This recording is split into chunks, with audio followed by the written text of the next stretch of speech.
So this weekend we have another full fixture list of championship fixtures to go ahead and predict, and as always guys, I am very interested to see what you guys are saying about this one. I'm sure all you guys are aware of how this series works. Every week I go ahead and give you guys my championship score predictions for what I think is going to happen in each game in the championship. FIFA 18 also goes ahead and makes their score predictions, but what I'm of course interested to know is what you guys have to say. So in the description down below I will leave all the fixtures that are taking place this weekend in the championship, and then you guys can easily go ahead and make your score predictions, and then if you do successfully manage to get any of your predictions correct, then your comment will be included into the next video. And we do have a championship game going on tonight guys, so make sure you do get your score predictions in the comments down below fairly swiftly. But apart from that guys, let's go ahead and hop into my score predictions. So the first game to go ahead and predict is taking place tonight between Birmingham and Swansea City. Birmingham of course still looking for their first victory of the season after a draw and a defeat, coming up against Swansea City, who have gone ahead and won their first two games. It's not going to be an easy one for Birmingham. I'd also be interested to know from you guys as to what do you make of your team's performance in the Carabao Cup in midweek. Birmingham of course were defeated 2-0 away at Reading. They did make quite a few changes for that game though. In Birmingham's last game in the championship, going up against Middlesbrough, they probably got a bit fortunate really that it was only 1-0. Middlesbrough had a flurry of chances, but he probably should have put that game to bed earlier. Going forward in that game, Birmingham weren't looking brilliant. They had a couple of chances, but I feel like some of their more creative players really need to step up in this game if they are going to cause Swansea some problems, because defensively I don't think that Swansea have been fully tested yet, you know, by Sheffield United and Preston. I feel like both sides could have done more to test that back line because they do have gaps there. Going forward though, Swansea have a flurry of players who are capable of hurting this Birmingham side. Joe Lasoro's impressed me so far, Barry Mackay's looked good, Ollie McBurney as well, and having a player like Jefferson Montero to come off the bench, Swansea have got players who could hurt Birmingham this one. And for a score prediction, I'm going to back a Swansea 2-1 away victory for this game, and then FIFA's going to say it'll be a 1-1 draw. Then moving into Saturday's games, we see Bristol City going up against Middlesbrough. Quite an interesting clash this one. Two sides who play quite contrasting football. Bristol City like to play quite high tempo football, get on the ball and break teams down, whereas Middlesbrough you see more as a sort of physical direct side. Middlesbrough so far though, they've had a fairly good start to the season. Their performances haven't necessarily been amazing so far, but you can't take it away from them. They've won 2 games and drawn 1 so far, going up against Bristol City, who have so far drawn both their games, making a comeback in their last one to go ahead and salvage a 2-2 draw against Bolton Wanderers. Defensively in that game, Bristol City were looking a little bit suspect from set pieces especially, which may be a bit of a concern from this one considering how good Middlesbrough actually are from set pieces. And for this game I think there will be a couple of goals in it. Both sides have showed so far this season that they are capable of scoring. So far with Middlesbrough, I've liked the combination of Britta Sombolonga and Martin Braithwaite going forward. I feel like those two play quite well for each other. But for a score prediction, I'm going to back a 2-1 away victory for Middlesbrough, whereas FIFA's saying it'll be 2-0 Bristol City. Then we got Hull City going up against Blackburn Rovers. In midweek, Blackburn went ahead and beat Carlisle by 5-1, and they actually had quite a few of their big players out there. Bradley Dack scoring 2 goals and Adam Armstrong getting 2 as well, so they'll be looking to take that confidence into this game away at Hull City. Hull in their last game of course drawing with Sheffield Wednesday with a 1-1 draw, and Blackburn also drawing with Millwall in a 0-0 draw. In that game I thought that Blackburn possibly could have gone to pick up all 3 points. Danny Graham had a couple of chances when it was Bradley Dack pulling the strings from them in midfield, and he'll be once again an important player in this game, and this is one I could see going either way really. I think that both teams should score in this one. Both attacks going forward I think are capable of hurting each other, and for a score prediction I'm going to back this one to finish as a 1-1 draw. Don't see too much being in this game. FIFA's going to say it'll be 2-1 Hull. Then we see Ipswich Town going up against Aston Villa. For Ipswich, they've got quite a few new players to go ahead and bed in. Last week, they actually went ahead and lost 1-0 to Rotherham United. In that game, they had 16 shots, but only 3 of them on target. So obviously, they weren't being clinical enough in that game. And I feel like Ipswich are a sort of side which may start the season fairly slowly, but they'll grow into it as the season progresses. Going up against Aston Villa, who you can't take it away from them. They've already gone ahead and picked up 6 points from 2 games. In those games, they have looked a little bit suspect defensively, but going forward, they have looked quite good. Josh McGinn is someone who really excites me for Aston Villa. Some of his set-piece deliveries and balls into the box against Wigan Athletic, I think that will cause a massive threat for Villa going forward this season. And if Jonathan Kodjia, you know, can get back that sharpness in front of goal, Villa could be in for a good one this season. They've looked to create a lot of chances in their game so far, just have a bit of fragility at the back. Going up against Ipswich, though, I don't feel like they're the finished article yet. Of course, coming off the back of that loss to Rotherham. I'm going to back Aston Villa for a 3-1 away victory. I think goals at the moment, Aston Villa are looking very good, especially with their players they've got in midfield. So I'll say 3-1 Aston Villa. FIFA same, it'll be a 1-1 draw. Then next up we got Leeds United going up against Rotherham United, and this is one game which I am really looking forward to seeing what happens in this weekend. So far Leeds United have been absolutely superb, brushing aside both Stoke City and Derby County with ease. Now going up against this Rotherham side, if Rotherham aren't careful, this one could be an absolute bloodbath. However, one thing I would say about this game is I feel it's going to take on a slightly different style than both the Stoke and Derby games took on. In those two games, Leeds were coming up against oppositions who perhaps were looking to outplay them, and because of how they got the ball stuck in midfield and how high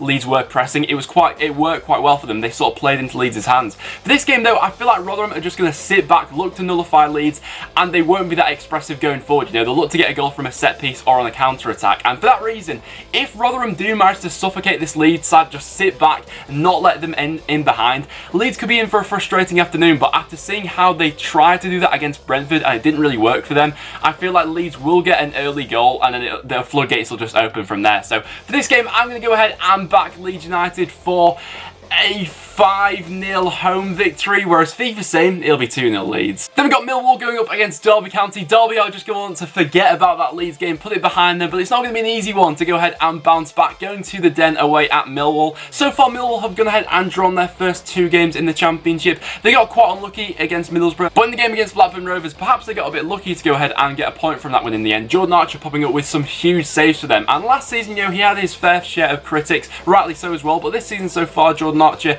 has looked pretty solid for them. Going up against Derby County, we've spoken about Derby a lot so far in this series and the attacking prowess that they've got going forward.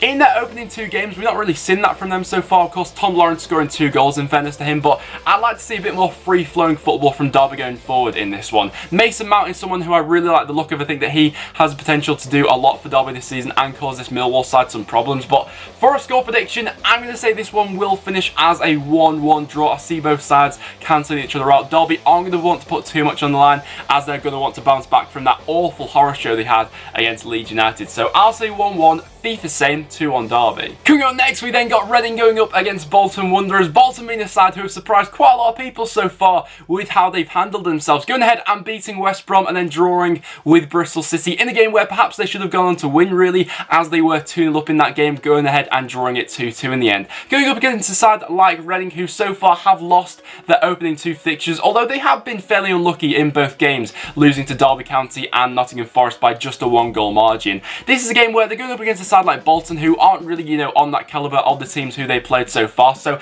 this game, I feel like Reading will have a different approach to it. They'll look to get on the ball a lot more and hurt them with the players they've got going in behind, like Modou Barrow and Sonny Aluko. Bolton themselves, though, obviously carry a goal threat so far. Yannick Vilcher and Sammy Amiobi playing on either wing have looked very good, and Josh McGuinness going forward, already scoring 2 goals in 2 games for them, definitely has an eye for goals. So defensively, Reading are going to have to be quite tight for this one, but the fact that they've lost their opening 2 games, they're going to want to get something from this one for sure. You know, they're not going to want to go on a 3-game losing streak at the start of the season, especially with how well they've done in those opening 2 games. So for this one, I'm going to go ahead and back it to finish as a 1-1 draw. With FIFA same, it'll be 2-0 Bolton. Then we see Sheffield United going up against Norwich City. If I remember correctly, I think there was a bit of beef between these 2 fan bases last season, but so this one could be quite a feisty encounter. In terms of Sheffield United so far this season, it's been a bit of a weird start to the season for them. They've lost 2 games and won 1, obviously winning their last game against QPR by 2-1. Going up against this Norwich side, who have been a very entertaining side to watch. That's the least you can say about them.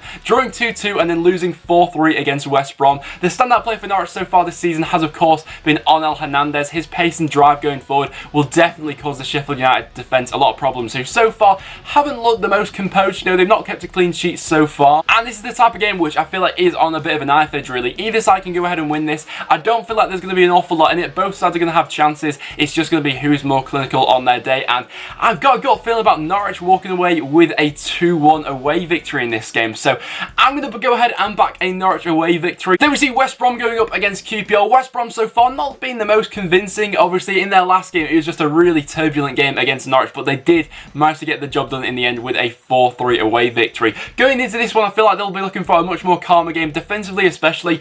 With the players that West Brom have got in that back line, I thought they'd be a lot more solid, but so far they've not gone ahead and showed that, and they have looked a little bit unstable at the back. Going up against QPR though, who from open play haven't looked the greatest so far this season. Obviously in their last game they went ahead and lost 2-1 against Sheffield United. Eze being their best player so far, making drives going forward, and in the first half against Sheffield United especially, he was looking like a constant threat. Defensively, QPR, not the greatest of teams in the world, and when you do look at some of the attacking threats that West Brom have, you know, the likes of Harvey Barnes, who's been terrific so far, Jay Rodriguez, and now Dwight Gale and Matty Phillips, West Brom have got a lot of areas of the pitch where they can go ahead and target to hurt QPR from. So for this game, I'm going to say that West Brom will walk away with a 2-0 home victory, with FIFA saying it'll be 1-0 West Brom. Then we see Wigan Athletic going up against Nottingham Forest. Nottingham Forest in midweek just scraping by in the Carabao Cup on penalties against Bury. So far this season, I don't feel like we've seen quite the best of Nottingham Forest. Of course, drawing against Bristol City and just picking up a 1-0 home victory against Reading. Going away to Wigan Athletic won't be an easy game for them. Wigan so far have showed some attacking prowess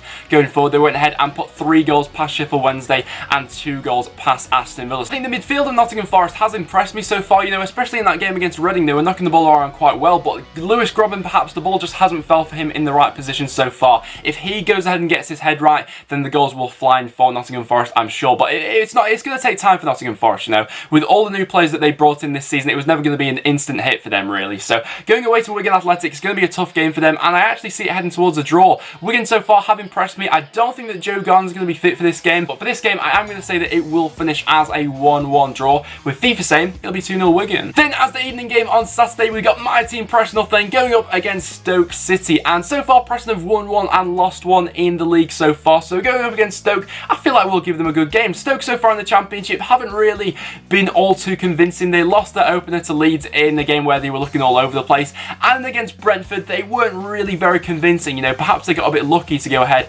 and pick up a point from that one. I thought that Brentford were probably the better side over 90 minutes. They definitely got players going forward who can hurt you, but I don't feel like they've all perhaps clicked so far, and defensively they've not looked as organised as I thought they would. In that game they had against Brentford, Jack Butland had to pull them out of trouble quite a few times. One player who really stood out to me for Preston in the League Cup in midweek was Brandon Barker. Coming on loan this season from Manchester City, his pace and drive going forward from the wing is just the sort of player who I feel like can really hurt this Stoke City back line, who so far have looked a little bit slow off the mark. And with the pressing football that Preston like to play, we're not going to make it easy for Stoke City. From open play in the league this season, that's the only thing that's really concerned me with Preston so far. You know, against Swansea, we actually played quite well in that second half, but we didn't manage to muster any real clear-cut opportunities. So that's something that does need to improve for this game. But for a score prediction, I'm going to back it to finish as a 1-1 draw. FIFA saying it'll be 2-0 Stoke. And then as our final game to go ahead and predict, we got Brentford going up against Sheffield Wednesday on Sunday. Sheffield Wednesday, of course, involved in the game yesterday against Sunderland, where they picked up a 2-0 away victory in the League Cup. Going up against Brentford, it's not going to be an easy game for them. Brentford so far in the league have looked terrific. Their build-up play and pass and move in midfield is just absolutely exceptional to watch. You know, a lot has been made of Leeds United so far this season and how good they are to watch, and rightly so, they've been brilliant. But Brentford are just a fantastic team, and they've been doing this for years now. And going up against a side like Sheffield Wednesday, who defensively definitely aren't the best in the Championship, Brentford could have a good game in this one. The players going forward like Sergi Canos, Ollie Watkins especially, and Neil Maupay, they've got the players in there to hurt them. The midfield three that Brentford like to play with is full of energy and dynamism, and that's going to cause problems for this Sheffield Wednesday side. But then with the attacking quality that Sheffield Wednesday have, you can never really write them off for a game. Fernando Forestieri looked absolutely on another level against Hull City, of course winning a penalty in that game and converting it himself. He was involved in all the other attacks they had going forward. Adam Reed so far another player who's impressed me for Sheffield Wednesday. But for a score prediction, I do fancy Brentford for this one. I'm going to back a 3-1 home victory for Brentford. I think that going forward they have looked exceptional so far. I'll say 3-1 Brentford. FIFA saying 3-0 Sheffield Wednesday. But guys, there you have it. There are my score predictions for this weekend's upcoming Championship fixtures. So like I said at the start of the video, make sure you do get your score predictions in the comments down below for a chance to be involved in the next video. But apart from that guys, I will now wrap it up for this video. So if you did enjoy, make sure you do leave a like. It is always massively appreciated. As well as that, make sure you do subscribe for some regular Championship content. But apart from that guys, thank you so much for watching, and I'll see you all in the next one.